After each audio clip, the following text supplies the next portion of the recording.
adults? Give me an overview. So the Sonoma Ecology Center runs an education program throughout the entire Sonoma Valley, ranging from Kenwood all the way over to eastern Sonoma. We teach at every single public school and offer it to private schools as well, free of charge to elementary schools. We teach 2nd, 4th, and 5th grade programs, all related to ecology, to sustainable agriculture, to knowing your own watershed, which we have a very specific one out here in Sonoma Valley, the Sonoma Creek watershed. And water conservation is a big, obvious concern out here right now.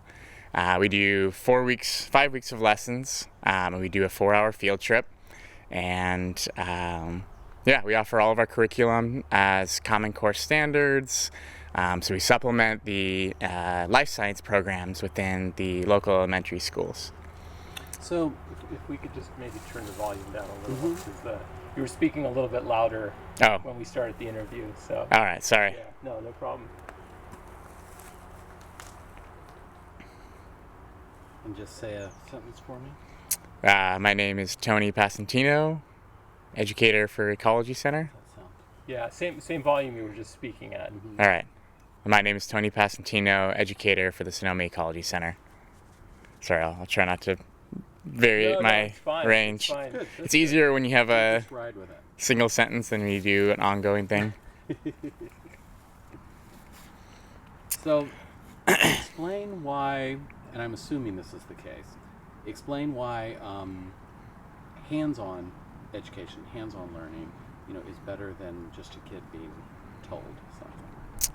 So the programs that we run are more place-based and interactive. You can learn a lot out of a textbook, but you can really get the practical and life skills when you're actually out in the field, in the environment, learning what a scientist would do in the field. And so we have the capabilities with our spots at Sugarloaf Park and Sonoma Garden Park to bring kids into an outdoor classroom and actually have them interact with the environment. Something that we're privileged to have in Sonoma Valley because our community is such a strong supporter of open space and the environment. How does education play into, what do you think? Sounding good? Still too loud? Yeah, I turned it down again. Okay. A little bit. Yeah. But I guess what I'm trying to ask is, education can help teach people about what they need to do about climate change, what they need to do about natural spaces, what they need to do about water. So I want you to try to explain for me, how you get those messages basically to people. I mean, you talked about the classrooms and the schools, but if there are more ways than the classrooms that you can get that message out. Yeah, so there's a lot of issues at hand in the environment, and as an environmental group, we can only do so much. So giving citizens and our youth in the community the tools to actually assist us is the only way we're really going to progress into this climate change inevitable future. So what we can do is we bring kids out to local creek cleanups. We'll bring them out to harvest our local carrots. We'll have students learn about the salmon runs in our Sonoma Creek and what they can do about preventing water pollution in their own backyard, as simple as using alternative soaps for their car wash, or reducing the amount of fertilizer they use in their garden. So what they can do in their own household, giving them some stewardship and feeling like they have power over how the future of our valley turns out.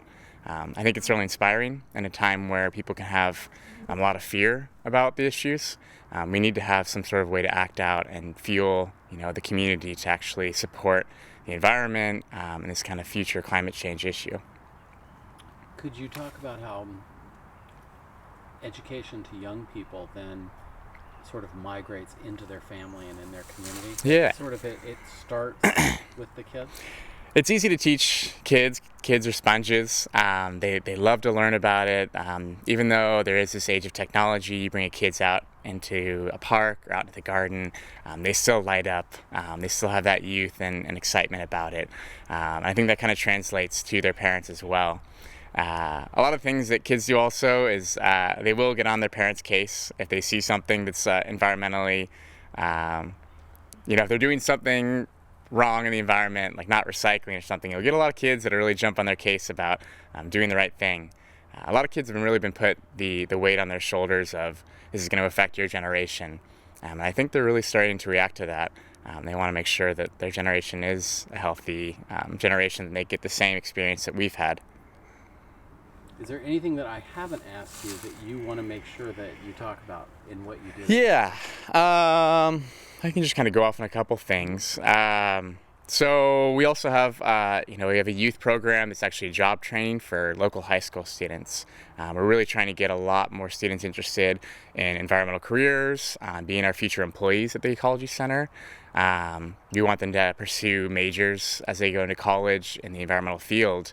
And there's a lot of opportunities in the environment, and so we'd like to showcase all of the programs that we have available as something to kind of get their wheels spinning for what they can explore. We also do a lot of adult education programs, so we do a lot of hikes, leading adults, teaching them basic naturalist principles, how they can be a citizen scientist and engage in bird walks, and how they can engage in creek cleanups, and how they can be supportive of the Ecology Center, and how can we be supportive of them as well. So it's a collaborative partnership, and I think education is a great way to really bridge that barrier. What else? We have the unique opportunity of being able to manage Sugarloaf Ridge State Park. It's an incredible park we have out there. We do weekly hikes, we do summer camps, we do class field trips. It's a 3,000-acre park that we get to utilize as this amazing outdoor learning center. And we've really brought a lot more people up to that park since managing it, and grew to appreciate that land and hopefully maintain it so that it'll stay open in perpetuity.